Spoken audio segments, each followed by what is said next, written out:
Yes, I'm reality. You are away. Yahu ya kusokupai. Wakara pepukai. Hoyo. Magadi Mburi Zimbabwe. Welcome to Sim Reality ITV. My name is DJ Spark Zimbabwe, aka Minister of Information and Publicity for social media. One watch it and go videos on the tracking to check my latest. Happy New Year. Kuna mesonga Kunosangana now. Mugona 2023. So now under also na prophet. Kuti mbonzo kuti 2023 zvakamira sei. Zviri kufamba sei. Zvinenge zvichiita sei. Saka sada wanza kutaura muri Zimbabwe ngetipe nguwa yese. Kuna guest wandinaye muzorana sanwa iye prophet T Madungwe. Prophet makadi zvenyu. Tiri makadiwo zvenyu. Aiwa ini ndinofara kukuonai mugore rino ra 2023. Aiwa tinotenda Mwari zvese inyasha chete, we can't boast. Dzinonzi nyasha kuti tisvike patasvika. Ebenezer.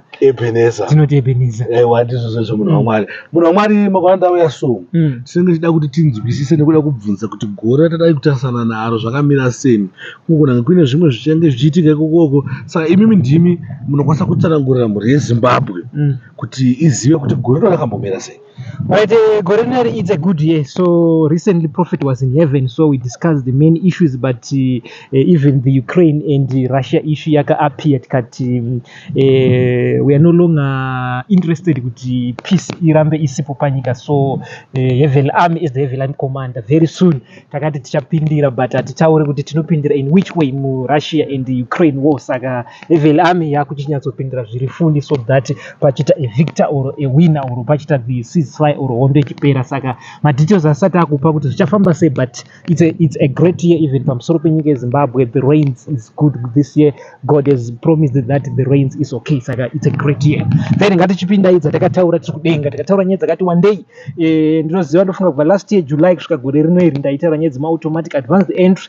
Ndikataura taizotaura dziri maseries, pane inonzi super automatic advanced entry, pozota inonzi advanced, pozota inonzi symbolic, pozota inonzi grace. Dzese idzodzo dzakadaro hatichadzishedzi nemasta akasiyana, yava kungonzi guaranteed automatically heavily entry. Handitika ndorava zita rayo. Saka yakadaro, but maconditions ndiyayo. Unoisa mota, unoisa imba, unoisa stand, but zvinozongosiyana like ye grace. Iyo ndiye matithe nema-offerings nema-partnership. Handitika chero even mari yaunoafoda but for a long period, kana kuti maperiod yacho then uzongopiwa unogona kuti kana 2 months otonzi watopiwa automatic heavily entry yekuenda kudenga sezvakaita mbavha pamuchinjiko. Handitika but ye symbolic inoti durei, une super ndo dzinoti durei. Handitika but ye advanced unounza chero mota yawada, chero stand, chero kupe. Handitika dzanataura idzi super super imwe iri pamberi yacho yanditi symbolic dzinoda ma 2 liter and above mota, kana iri stand medium and low density. So yakunzi guaranteed automatic heavily entry. So kana wazouya unozotaura yauri kuda class kuti which class yauri kuda, sezvinonzi neBible.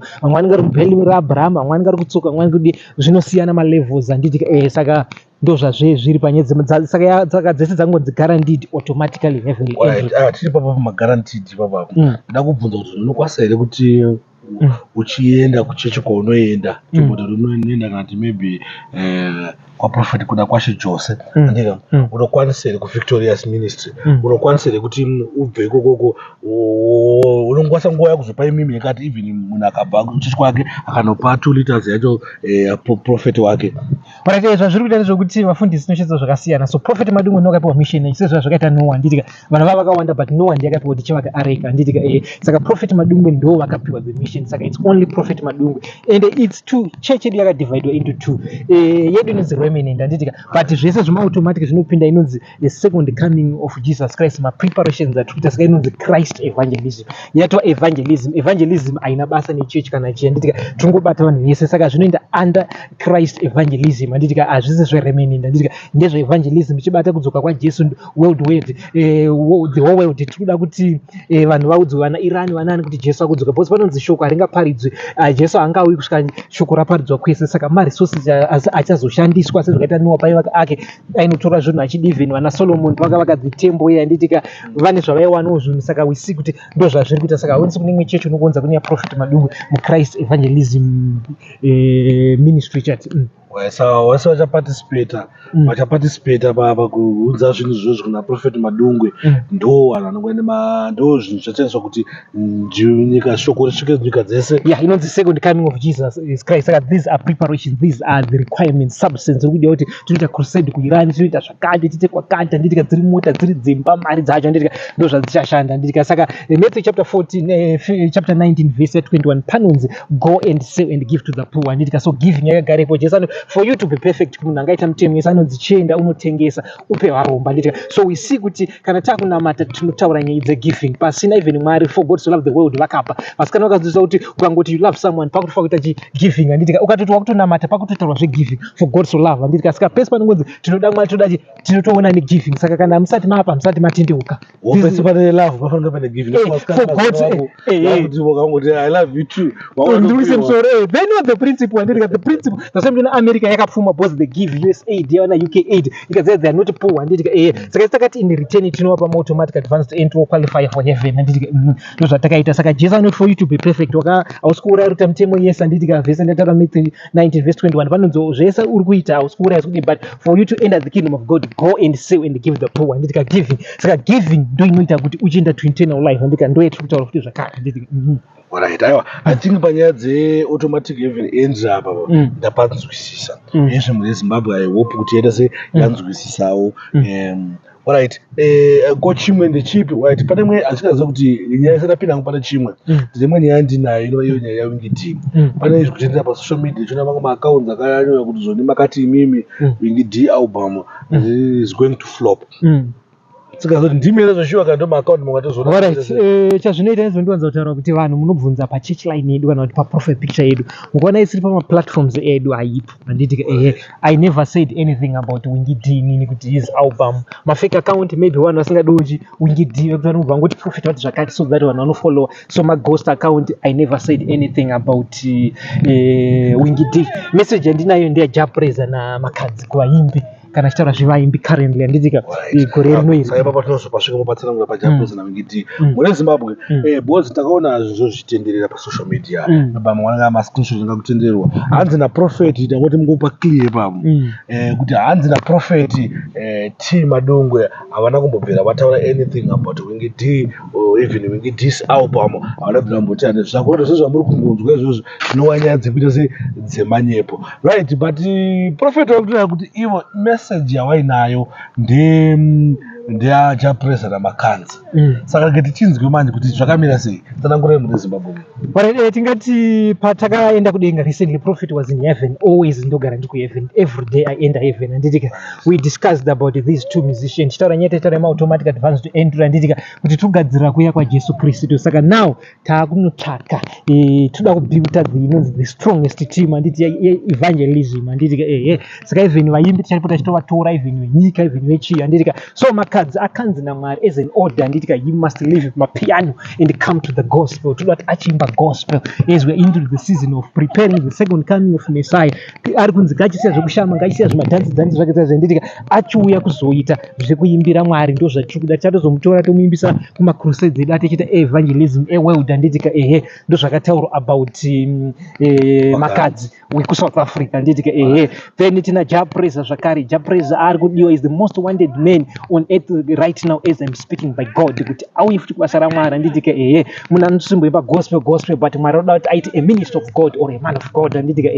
Sezvakaita na minister maendere they sing, anditika. Kana achida anokukondinya achiimba but watanye kuti more into gospel achiimba is a man of God, anditika. Vanhu vatende kubuzuda kuti vanhu vazive because this word must be spread. Saka Japreza ari kudiwa toda kuti anyanye kunyanya kutambira kune zvegospel ari a minister because anongonzi minister munhu anoita zvinhu zvaMwari, anditika.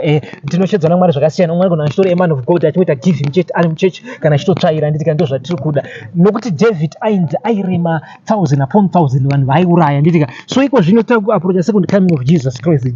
japraiser akauya nditika panotendekwa japraiser even mafollowers ake vaisatanga kuti ari ndizohande tonamata handitika saka even machurches were arguing kuti one stone must kill many birds handitika hatisoda ngoti one stone panobhodzi kudenga panotendetsa munhu patendekwa munhu panotenga munhu wadenga rinofara saka we want now kuti vanhu vane zvipo ivavo zvipo zvakabva kuna Mwari zvipo izvozvo zvichishanda muchechi handitika vese chero vebhora zvipo zvavo zvichishanda muchechi handitika toti zvinhu zvese zvibenefite Mwari wacho akasika the creator everything belongs to God handitika chero even Satan wacho chero chi handitika toti zvinhu zvese zvishandire Mwari ko zvinhu especially pasizini yandiri saka zvese izvozvo tongobata the preparation of second coming of Jesus Christ. Even we are in talks with God about Sandra Ndebele again Sandra Ndebele futi aitwe look at into the gospel zvakare handitika but asati pe authorization about kuti akudiwe here but ava two ndo vanhu vakudiwa so far vanzi naMwari ngavachiita zvegospel so that ndo pane marewards avo even upenyu hwavo it shall flourish, God shall bless them.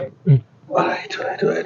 Ndofunga muri Zimbabwe ndofunga tiri kunzwa nyaya yekuti profeti panapa hanzi japraiser ndiye murume ari panyika panapa ari kudiwa kunzi anga ari kuchi rega nditsanangura ndika every week panana the man of the moment kana the most wanted handika last week that was Prophet Madungwe, that's why in heaven handika so this week chinopedza pa weekend handika ndiye ari kudiwa that's why message yake iripo next week pane patoya zvimwe handika sezvatutaura maybe authorization yaSandra Ndebele by next week inenge yatosvika maybe next week togona kuti come back again short Sandra Ndebele has been authorized kuti achiita gospel ende Mwari ndopa blessings ake handitika saka this week is for the japraiser handitika japraiser is wanted right now kuti ngachi so hatizikana ana album chamuona I'm going to contact him kana album titombotaura nekuchamwari toda more gospel panapa boss vanofa kutendeuka handitika asi ndika ndinoparidza handika tese go there hapana mbonzi Prophet Madungwe munhu wese handitika nevari kuda kujoina even the Bible says anoshure kuti a bishop handitika Paul anyora kuna Timothy Paul anoti anoshure kuva a bishop which is a pastor handitika munoisata basa raMwari hapana chakaipa saka toda vanhu more vatoda zvibasa raMwari futi even vaimbe macelebrity especially munhu kuti tikatendeutsa munhu wanaka wasotendeutsa vanhu vakawanda ndivona toda kuti huyai kuna Prophet Madungwe tikare futi even pasi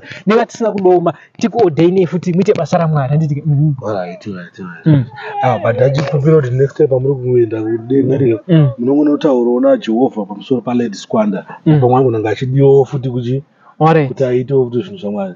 Alright, we are going to notify zvezvechiitika like ipapapa by 1 to 10 February God shall be on earth. Mwari vari kushanyira Prophet Madungwe handitika panyika but not munhu wese. It's a spiritual matter, hapana makamera, hapana chinuna neso remweya. Petro nyasha God can appear to you even in your room kana kumba kwako. So 1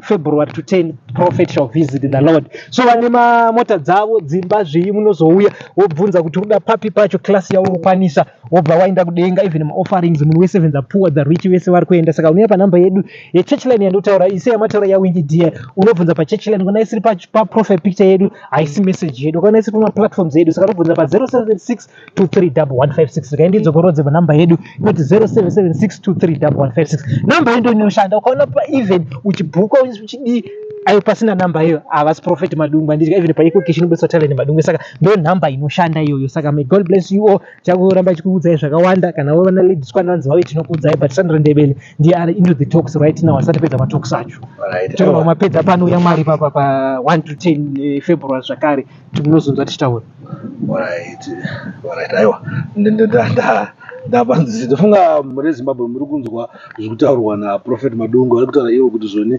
vamusi wa1 kusvika musi wa10 Mwari vachanga vachivisita earth vachanga vachiona Prophet hanzi kana zvakafambawo zvakanaka zvinodaro Mwari akauyawo futi akakuvhizitira saka vanoda kutendai Prophet nenguva yenyu yamatipa kuti muchinge muchitiudza urongwa this year.